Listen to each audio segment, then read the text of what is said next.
আসসালামু আলাইকুম শিক্ষার্থীরা সকলে ভালো আছো নিশ্চয়ই। এডুকেয়ার চুয়াডাঙ্গার পক্ষ থেকে সকলকে আইসিটি ক্লাসে স্বাগত জানাচ্ছি। আমাদের চ্যানেলে চ্যাপ্টার 4 এইচটিএমএল এর উপর ধারাবাহিক ক্লাস চলছে। আশা করি তোমরা আগের ক্লাসগুলো দেখে নিয়েছো। আজকের আলোচ্য বিষয় হলো ফরম্যাটিং ট্যাগ।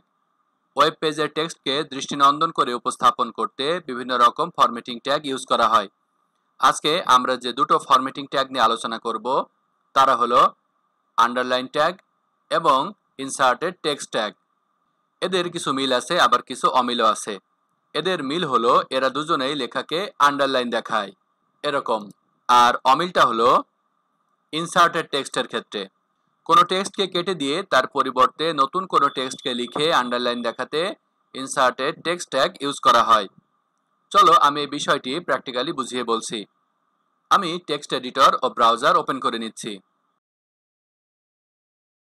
ধরো আমি এইচটিএমএল লেখাটি কেটে দিতে চাই। এই কাজটি আমি ডেল ট্যাগ ইউজের মাধ্যমে করব। সেভ করে নিচ্ছি, রিফ্রেশ করছি।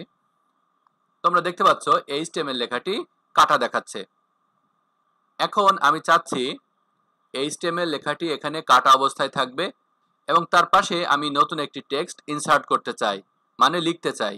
কি লিখতে চাই? C programming. এই কাজটি আমাকে ইনসার্টেড টেক্সট ট্যাগ ইউজ করে করতে হবে। তাই লিখছি ওপেনিং ইনস্ট্যাগ, নতুন করে আমি লিখতে চাই C programming.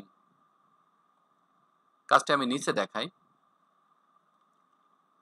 C programming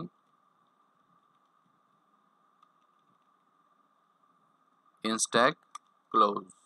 save করে নিচ্ছি, রিফ্রেশ করছি। ব্রাউজারে আমরা এইচটিএমএল লেখাটি কাটা অবস্থায় দেখতে পাচ্ছি এবং তার পাশে সি প্রোগ্রামিং লেখাটা আন্ডারলাইন অবস্থায় দেখতে পাচ্ছি।